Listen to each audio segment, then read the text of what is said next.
So, this is the NCAA Women's Soccer Scores. We're on part 1 for 9/18/2025. Here, in starting of conference play for most teams. That what I thought when I said in the pre-withdrawal, Delaware State Freddie Dickinson was not a conference team. Delaware State actually does affiliate with the Northeast Conference for women's soccer as the MEAC. Does not have all schools do women's soccer. And, so that would make them.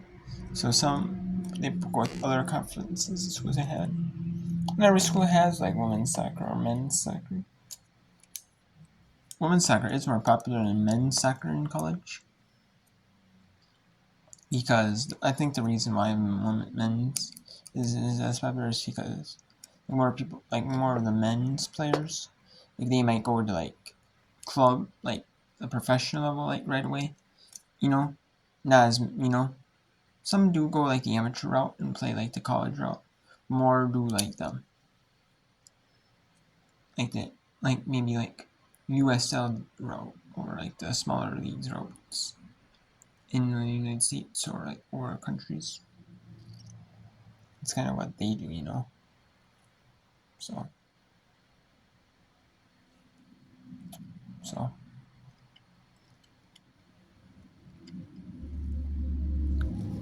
then we have Central Ball State won in Central Michigan at 9th minute at home.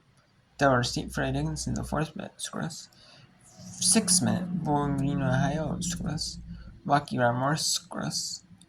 And East Tennessee State in the Citadel scores. Winless Central Michigan.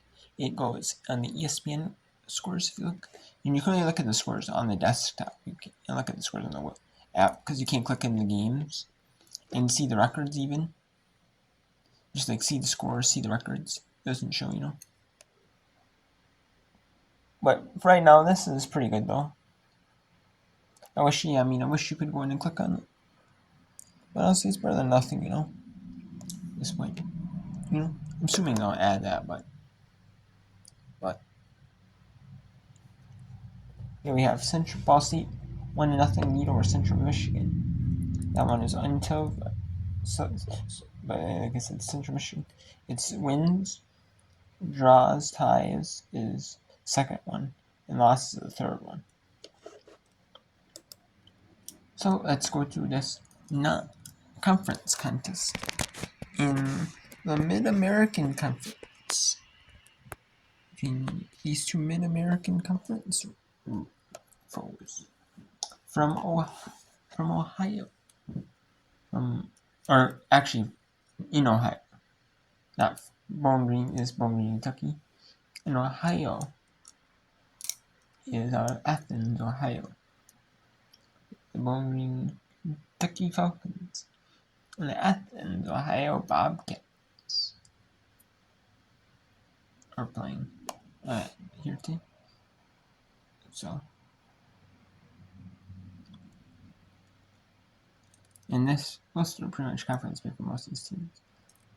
Or they might have already had, I think they have maybe one game where they start conference play. It just depends, so. Shloma, but Ohio's back line must know she's going to be there. That ball from the outside is going to be swung in. Here's Stransky once again on a drop. Gets it taken away by Haley J. of Ohio.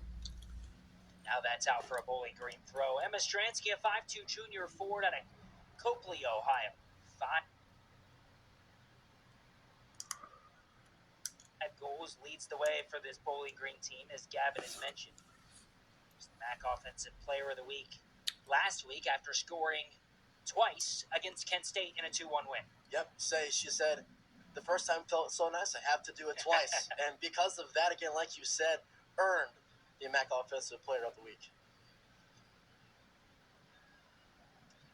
Falcons work it back toward Taylor Green in that center back position.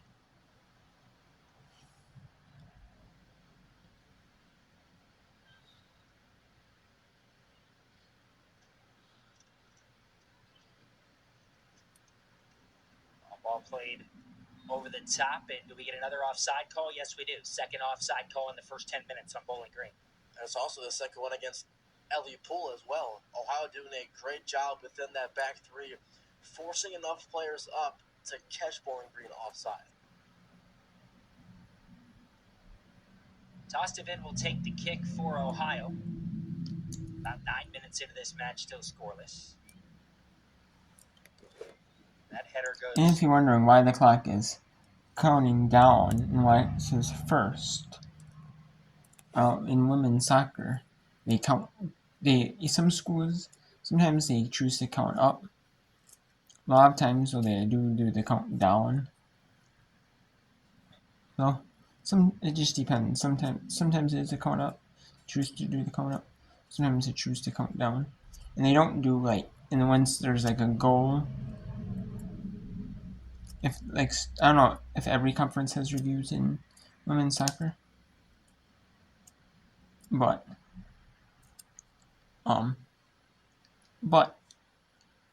like the conferences that do, if they do like replays, if there's a replay, they do it. They like stop the clock for replay. If there's a goal scored, they stop the clock. If there's injury, they stop the clock. Anything that would like the refs on like their little stopwatches in professional soccer, they stop the clock on their watches. They just on the Steam clock, it doesn't get stopped though. This they just use like their Steam clock as their watch, as like the stopwatch type thing that you see in like professional soccer. That's all it is. That's like the only difference. That's why. So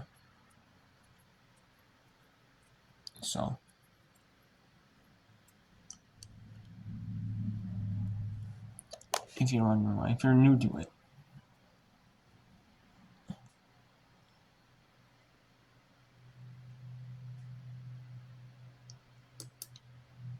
Or if you watched it before and you're used to do, it was sometime before. Like they had the 2 10-minute overtimes in regular season play, no matter what, and then it would be a draw. Now it's a draw after 90 minutes following, and there's no stoppage time. There never was, but following the draw, because the clock on the field is like the referee's clock, and they can choose to stop at their discretion. Like they would stop their stopwatch in professional soccer. And then you have that, and then you have another, and then you have,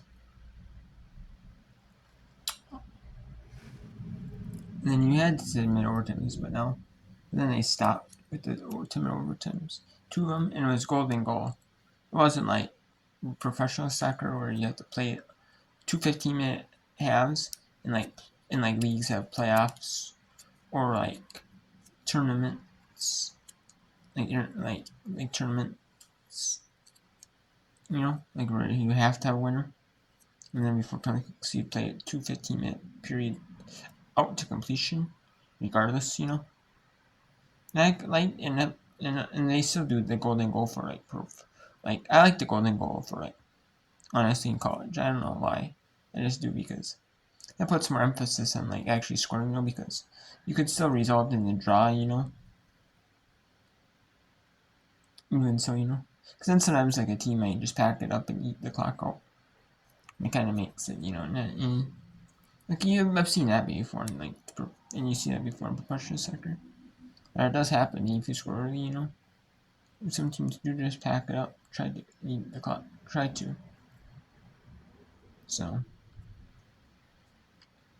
this way, it's first goal wins. So it's like puts everything on the offensive end. And it's only for like conference tournaments or NCAA tournaments, which I like now. Because it's putting a lot of extra minutes on these players' bodies. They didn't need, because professional soccer didn't do that. And then, they have the unlimited. There's a lot more players on these college soccer rosters for NCAA, so they do have unlimited subs. So, because of that, there's not like roster limits. Like, if there was roster limits, like there is in professional soccer, like the league, like either like set by FIFA or set by like the leagues themselves. They would. You know, they don't follow like the FIFA rules in this because it's not like FIFA is just for professional soccer. They don't follow like the international rule where like there's only so many subs you can have per game. No, but that's because the rosters are like a lot bigger though, so it makes sense though not to, you know. So it depends on the school, but a lot of schools have like 20, like at least over 20 players. Have enough to field like a first team versus a second team in practice and doing practice games. 11-on-11 practice games. Which I'm assuming they might do sometimes. If you really want to evaluate your team, it's the best way to do it,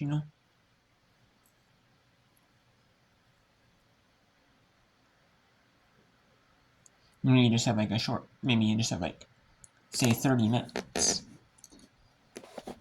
And you can, or 45 minutes or something, like some length of time.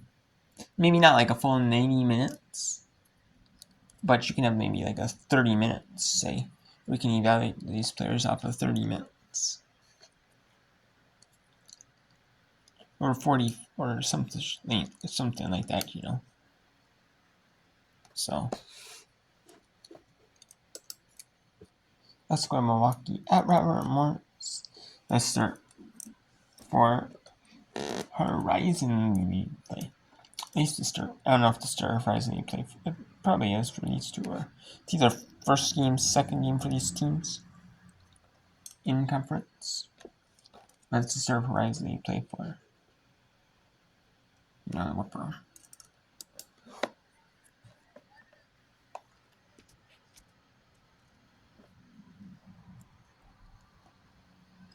Thrown in for Robert Morris. Sent that one forward. And these whipper on parts, they're going to be about 15 minutes. Like some might be a little bit more, some might be a little less. But on average, I'm going to try to make these about 15 minutes. I feel like that's perfect. Not too long, not too short. So.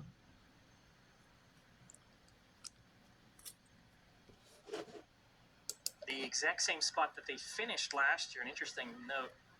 IU Indy is expected to finish in 5th,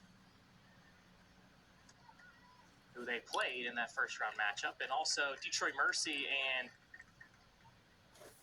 Wright State, the 3 and the 5. So if you go, or 3 and the 6. So if you go off preseason polls, those would be the 6 teams that make it: Milwaukee, Northern Kentucky, Detroit Mercy, Robert Morris, IU Indy, and Wright State. The other teams obviously on the outside looking in, but conference play just starting. Anything could happen. This is a Colonials team that was not expected to finish where they finished the last couple of years, but they have turned things into a successful program. This is a Robert Morris team that prior to these last couple of years had only qualified for their conference tournament just once in their entire program history. The team started back in the early 90s in the Northeast Conference. Now, to be fair, the Northeast Conference didn't always have a conference tournament, and they always didn't have a lot of teams that made it. The top 4 teams had made the conference tournament since Robert Morris joined. Is a good through ball over here for the Panthers, and Cameron gets to it, though. Sliding in there was Cameron. Really good ball in from the Panthers. Zoe Pagels was the one over there for the Panthers. As before, only one time Robert Morris has made their conference tournament prior to 2023. It was the 2015 season. Robert Morris made the Northeast Conference tournament, fell in that one in the championship game, I believe, as this will be a throw-in. Actually, correction, will be a corner kick for the Panthers. First corner kick on the near side.